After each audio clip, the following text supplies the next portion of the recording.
Welcome to Chapter 5, Measurement. This is Section 5.1. We're going to be looking at working with measurement numbers. And our first objective will be to determine the precision, accuracy, and greatest possible error of measurement numbers. So when I'm talking about measurement numbers, we need to talk about units, and a measurement number usually has units associated with it. So if we're going to take a measure of something, it has a unit, because if we say that we have the number 20, well, that's a number. We're going to measure something. If I tell you, hey, it's 20, you don't really know I'm 20 what? Is it 20 feet? Is it 20 pounds, 20 seconds?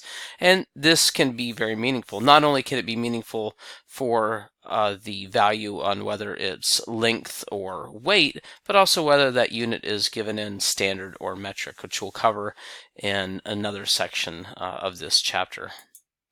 So also when we're talking about measuring, we need to make sure that we're talking about to what significant digit are we measuring. This class is mathematics for the trades, and many of you will be going on to health careers or technical careers such as engineering, and being precise and accurate is specific to and understanding significant digits. So we're going to talk about significant digits first, and then we're going to talk about how that is in relationship to precision and accuracy, which of course we want to be, especially if you're going to healthcare, because you have human lives that are counting on you.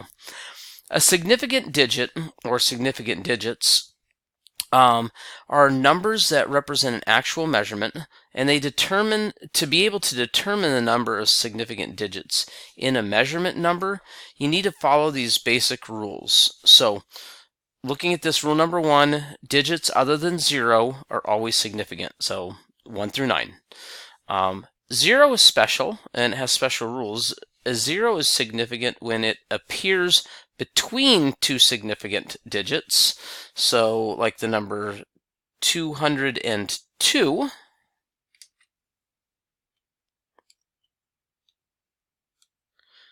is significant. And sorry, my pen seems to be acting up right now. The 0 is significant because it is between the 2's and the 2. Also, 0 is significant when it is at the right end of a decimal number. And so if I say the number 24.0, then because it is to the right of the decimal number, then that 0 is significant. And if it is marked with an overbar, and so that's an overbar. In Rule 3, a 0 is not significant when it is at the right end of a whole number, so whether or not that number is 20 or 2000, only the 2 is significant. The zeros are not significant in that. And also if a 0 is not significant when it is at the left end of a number. So if we say the number 4, because remember we've got a decimal right there, then the 0 is not significant because it is on the left end of the number. So we'll look at some examples of what this means. And here's some real life examples in a tachometer, which is a tool, a measurement tool that reads RPM, rotations per minute, is reading 84.2 RPM, and it has 3 significant digits. So all 3 digits in the number are not 0. So it has 3 significant digits, 8, 4, and 2. Now the second example, if you take a pressure reading of 3,206 torr, it has 4 significant digits, and that is because the 0 is in between 2 non-zero digits, so that supports Rule 2a. If you have a voltage reading of 240 volts, there are only 2 significant digits. The 2 and the 4 are significant. The 0 is not a significant digit because it's at the right end of a whole number. And this is going to be important, again, when we look at precision and accuracy. Now, a voltage reading of 240 with a bar, overbar, has 3 significant digits because the overbar tells us that it is a significant number. The reason for this, again, is if I say 240 volts, that's going to have a give and take, but a voltage reading of 240 volts with a overbar means it is exactly 240 volts.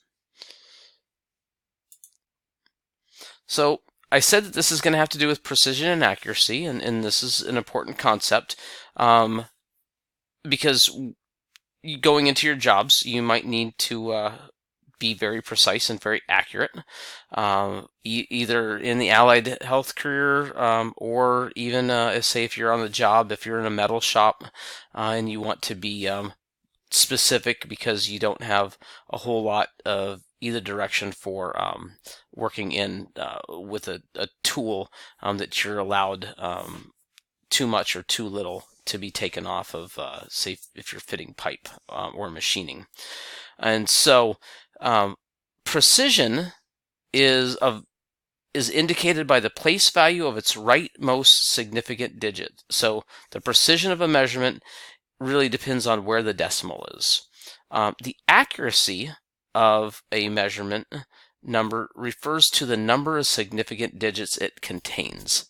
So you want to look at, for precision, where is the place value of the rightmost significant digit? Is it in the hundredths place? Is it in the tenths place or the hundredths place? So you're going to want to make sure that you're familiar with knowing, being able to describe where those place values are. And accuracy is a measurement of the number that refers to the number of significant digits, which is why we covered what a significant value is, significant digits are. So looking at examples of precision and accuracy for some given measurements, we can look at the measurement 4.01 seconds, and in that we're looking at the precision. Again, we're looking at the far right value. In this case, that's the 1 in the hundredths place, and we're looking at, for accuracy, we're looking at the number of significant values. And so in this case, the measurement is precise to the nearest hundredth of a second, and it's accurate to 3 significant digits, which follows the rule of the 0 in the middle between 2 non-zero numbers. So at this point, it might be good for, if you'd like to pause the video and try B and C on your own. Okay. If you pause the video, then let's go ahead and see how it worked out on finding the precision and accuracy of the last two. And so looking at B, we can see that the far right value is in the non-zero value is precise to the nearest 10 seconds, and that is the number 4. And we can say that's accurate to 1 significant digit. And looking at C, we can say that to the far right value, the 1 is in the tenths place, and there are 4 significant values. So, all right. We are going to take this now, we're going to put it into a real-world problem, and we're going to talk about something else. I'm going to introduce in this the concept of tolerance. And so